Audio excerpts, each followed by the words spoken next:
자, 이제 두 번째 동영상이 시작되었습니다. 지금 음악 들리세요? 요새 선생님이 푹 빠져있는 슬기로운 의사생활의 OST입니다. 어느 곳에 무슨 일을 하든지 간에 열정을 다해 일하는 사람은 늘상 멋져 보이더라고요. 여러분도 그 준비가 되어가고 계시죠?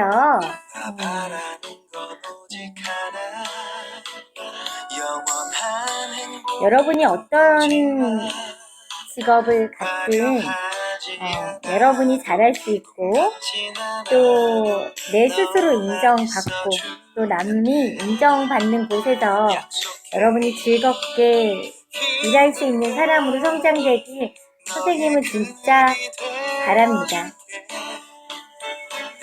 이제 두 번째 수업 한번 해보도록 하겠습니다.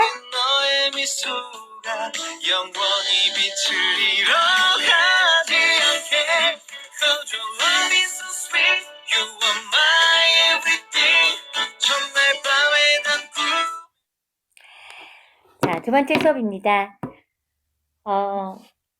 사진 한번 봐주세요. 네, 두 사람이 나와 있네요. 직관적으로 누가 공자 같지요? 네, 그렇습니다. 컬러풀하게 입고 있었던 여러분 중심에서 오른편에 있으신 분이 공자, 왼편에 있으신 분이 여러분 좀 익숙하지 않으니까 같이 한번 따라해 볼게요. 묵자입니다. 묵공, 묵자입니다. 이 둘의 비교가 윤리와 사상에 자주 출제되는 시험 문제이자 수능 문제입니다. 왜 비교가 되었느냐? 절대 동시대의 사람은 아닙니다. 공자가 춘추시대의 사람이었다면 묵자는 전국시대의 사람이었고요. 이렇게 한번 정리해 볼까요? 서양 철학 입장에서 정리하기 때로는 이해가 팍 되는데요. 공자는 도덕주의자라고 얘기했다면 쓸게요. 여러분들 써주면 좋고요. 공자는 도덕주의자다라고 얘기했다면 네, 공자에 비해 묵자는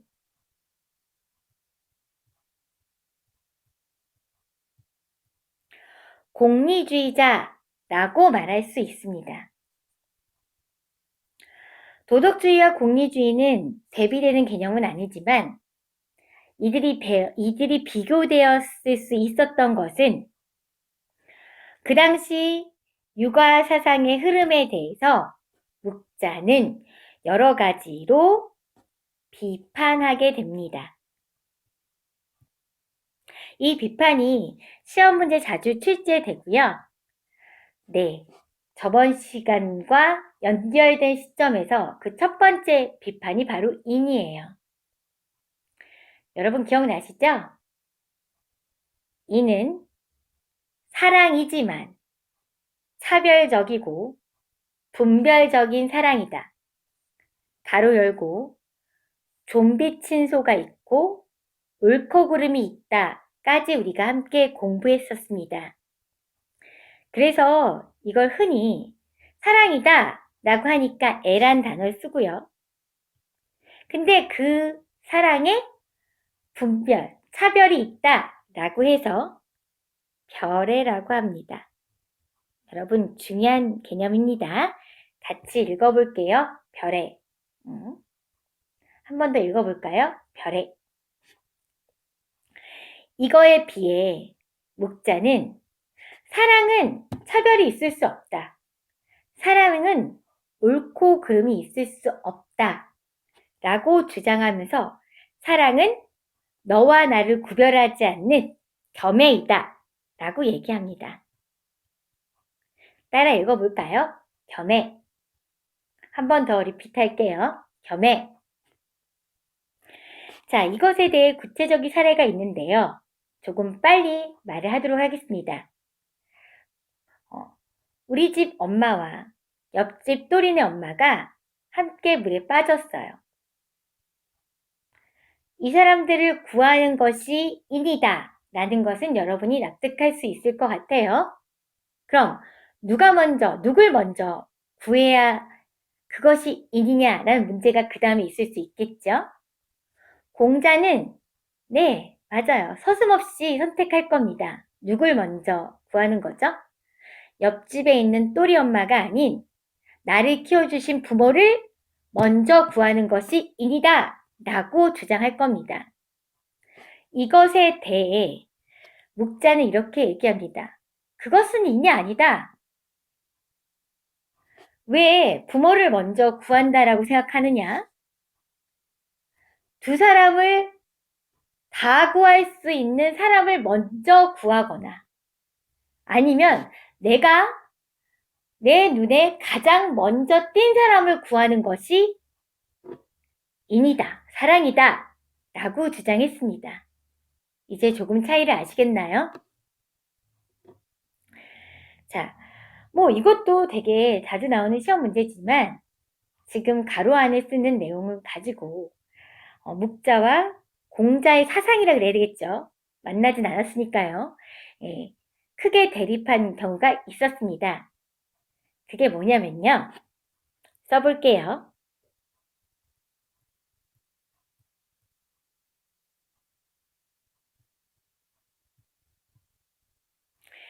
앞부분에서 선생님이 살짝 언급했습니다. 상장제례라고 합니다. 자, 다시 한번 읽어볼게요. 여기서 중학교 때 배우지 않는 개념이 나와서 함께 선생님이 읽어보라는 얘기를 많이 하네요. 자, 상장제례입니다. 내라는 것은 여러분, 네, 예법, 예식 이렇게 생각하시면 되는 거고요.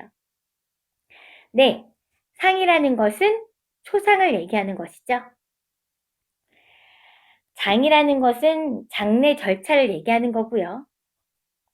제는 제사를 얘기하는 겁니다. 그걸 합쳐서 상장제례라고 얘기하지요.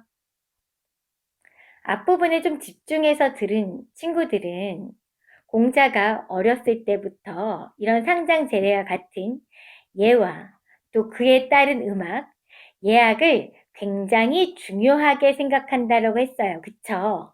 그게 바로 공자의 무슨 사상이냐? 예악 사상이다.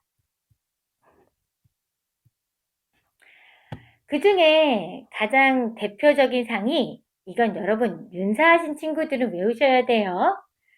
부모가 돌아가시고 나서 부모 무덤 앞에서 몇 년간을 지켜야 되냐? 네, 3년상을 치러야 된다라고 얘기했습니다. 지금은 아마 상상도 못할 일이었지만 그 당시에는 솔직히 10년상도 있고 5년상도 있고 좀 되게 다양했어요. 그럴 때 공자는 3년상을 얘기합니다.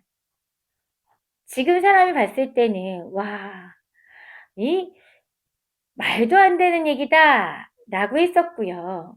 이 3년상에 대해서 묵자는 아니 부모를 기리는데 3년상은 너무 길다. 이 3년상을 줄여야 된다. 라고 하면서 몇 년상이다란 말은 하지 않고 줄이자 라고 해서 이런 단어를 썼습니다. 자, 이것도 처음 보셨을 거예요. 자, 아이고 선생님 자 쓸게요. 절장이라고 했습니다. 자, 따라해볼까요? 절장. 다시 절장. 오케이. 다시 얘기하면 그 당시 장례 절차는 지금 3일장을 얘기하는 것이 아니라 3년 동안 부모 묘지를 지키는 거 다 합쳐서 장례라고 했단 말이에요. 그것에 대해 기간을 줄이자라고 얘기했습니다. 자, 이게 아마 묵자와 공자의 대표적인 사상 비교가 아닌가 싶습니다. 다시 오늘의 주제인 공자로 넘어가 볼게요. 우리 한번 정리해 볼까요? 옆에 있는 파워포인트 한번 볼게요. 도덕적 내면성과 외면적 사회규범이라고 되어 있지요. 도덕적 내면성은 인이라고 말씀을 드렸고요. 외면적 사회규범은 예라고 말씀을 드렸습니다. 그러면서 옆에 밑줄 한번 쳐볼게요. 예라는 것은 인이예지 인간의 마음속에 타고난 도덕성으로 있을 수 있지만 상장제례처럼 사회규범에 충실한 인간의 개개인의 행위의 척도 및 제도를 포괄한다 라고 말을 했습니다. 자, 그 밑에 한번 말씀을 드릴게요. 공자의 인간관에 대해서 나와 있네요. 공자도 무슨 설 계열이라고 했지요? 네, 성선설 계열이라고 말씀을 드렸죠. 인간에게 남을 사랑할 수 있는 무슨 본성? 착한 본성이 있고요. 이런 본성을 바탕으로 도덕적 사회를 이룰 수 있다라고 말씀드렸습니다. 여기서 중요한 개념 있었죠? 수신, 재가, 치국, 평천하. 앞부분에 필기했기 때문에 안 합니다. 자, 그래서 맨 마지막에 인가예의 상호 보완성이란 단어가 있네요. 효제를 강조한 나머지 자칫 가족주의로 인이 변질되는 것을 막기 위해 사회규범인 예가 필요하고 허례허식으로 예가 경직되는 것을 막기 위해 인이 그 바탕으로 되어야 한다라는 말을 했습니다. 조금 헷갈릴 수 있을지도 모르겠어요. 그래서 요것에 관련된 선생님이 구체적인 예를 말씀드리도록 하겠습니다.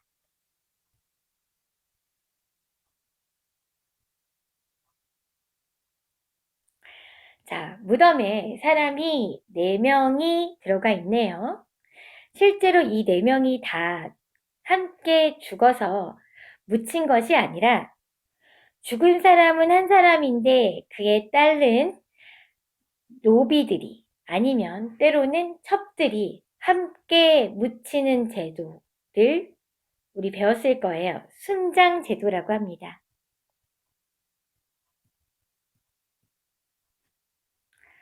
정말 그 주인이 아니면 정말 그 남편이 죽어서 너무 슬퍼 함께 무덤에 묻히는 것이 아니라 가족이라는 이유만으로, 효도라는 이유만으로, 충이라는 이유만으로 함께 죽어야 되는 그 상황에 대해서 공자는 전면적으로 비판했습니다. 앞에 영상 혹시 기억나시나요? 나왔는데. 뭐냐면 공자는 예약사상을 굉장히 중요하게 생각을 했습니다. 그래서 상장제례를 강조했다라고 말씀을 드렸지요. 기억나세요? 근데 공자가 말했던 이 예가 지켜져야 될 그 근원에는 뭐가 있어야 되냐? 네, 인이 바탕으로 되어야 된다라고 주장하고 있습니다. 그렇지 않으면 뭐가 될 수 있다? 자칫하면 허례, 허식이 될 수 있다라고 주장하였어요. 인의 구체적인 실천 방법 중에 우리 충서 기억나세요? 앞에 영상에도 나왔죠? 어떤 장군, 어떤 모임에서 공자는 순장제도가 옳지 않다라고 말을 했습니다. 그 이유는 어떤 사람도 자기가 원하지 않을 때 다른 사람의 죽음으로 인해 생매장 당하고 싶진 않거든요. 그렇다면 이 제도는 공자 입장에서는 뭐밖에 되지 않느냐? 허례허식밖에 되지 않다라고 주장을 했습니다. 여기서 아마 이런 질문을 할 거예요. 그러면 제가 3년 동안 부모님 무덤 앞에서 지키고 싶지 않다면 지키지 않아도 되는 거 아닙니까? 라는 질문이 나올 수밖에 없습니다. 이거는 그냥 편안하게 들어주시겠어요?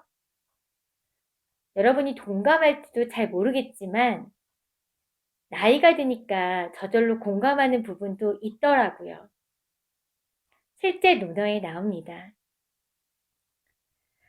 공자의 3년상을 가지고 공자의 제자들이 도저히 납득할 수가 없는 거예요. 우리 스승님은 나름대로 되게 개혁적이었는데 그 당시 왜 우리 스승님이 여기서 3년상을 얘기하는 걸까? 우리 스승님 좀 답답하네. 아니면 지금의 말로 꼰대네. 라고 생각해서 그 중에 한 제자가 스승님 3년상은 너무 과합니다. 3년상 말고 좀 더 줄여주십시오. 라고 얘기했다고 해요. 3년 동안 부모님 묘지를 지키다가 처자식이 다 굶어 죽으면 어떡합니까? 라고 했을 때 공자가 빙그레 웃으면서 이렇게 얘기했다고 해요. 그렇게 생각하느냐? 그러면 입장 바꿔 생각해 보렴. 내가 아이를 낳아 보니 태어나 그 아이는 눈도 못 뜨고 혼자 먹지도 못하고 걷지도 못한 미물이다가 3년 동안 고생해서 키웠더니 그 다음에 나름 말도 어느 정도 하고 밥도 먹고 사람 구실하더라. 그 3년 동안 키우는 동안 부모의 그 공이 얼마나 큰지 너는 아느냐? 라고 대답했다고 해요. 선생님은 이 구절을 읽었을 때 절대 동의하지 못했어요. 왠지 아세요? 그때는 낳아보지 못했거든요. 실제로 여러분이 3년상을 한다고 해도 우리 부모님들 다 뜯어 말리실 거예요. 말도 안 된다. 죽으면 끝이다. 라고 하지만 여러분이 꼭 기억하셔야 될 부분이 있어요. 여러분 애 안 낳아보셨잖아요. 이 중에서 아마 듣고 있으신 분 중에 애 낳아보신 분은 저밖에 없을걸요? 네, 애를 낳고 정말 3년 동안은 부모의 많은 정성이 들어갑니다. 그렇게 해서 여러분이 잘한 거예요. 그런 의미에서 받아들여주면 좋지 않겠어요? 제가 생각할 때 공자는 꼰대는 아니었습니다. 반대로 그 당시 말도 안 되는 순장 제도를 여러 정치인들 앞에서 기득권자 앞에서 허례허식이다 라고 말할 수 있는 용감한 정치인이었다고 생각합니다. 넘어가 보도록 할게요. 허례허식 나왔네요. 자, 기다려주셨죠? 네. 매 수업마다 2가지씩 과제가 나온다고 했습니다. 첫 번째 과제 올리셨나요? 수행평가에 반영됩니다. 두 번째 과제입니다. 그대로 읽어드릴게요. 다음 3가지를 작성하여 과제방에 올리시오. 1. 충의 의미 2. 서의 의미 3. 조금 귀찮겠네요. 충서에 해당되는 구체적인 사례. 전 아까 분명히 순장 제도를 말씀드렸어요. 그 예를 쓰기보단 여러분이 현실 생활에서 때로는 예전에 잘못된 관습 중에 충서에 해당되어 있는 내용이 있다면 적어주시면 좋겠습니다. 과제 중에 가장 잘된 과제는 공지사항에 칭찬글로 올리려고 해요. 반대로 출석과 과제를 하지 않으신 분은 네, 고민하다 공지사항에 이름을 올릴 수도 있습니다. 그러니 꼭 성실하고 꼼꼼하게 출석과 과제에 임해 주셨으면 좋겠습니다. 넘어갈게요. 자, 이제 마무리와 수능 문제 풀이가 남았는데요. 한번 훅 하면서 우리 한번 마무리 해볼까요? 1번 1차 시에 뭘 했냐면요. OT 자료 읽으셨어요? 2번 과제가 2가지 있었죠? 1가지 아닙니다. 과제 다 완료하셨나요? 3번 설문조사 하셨나요?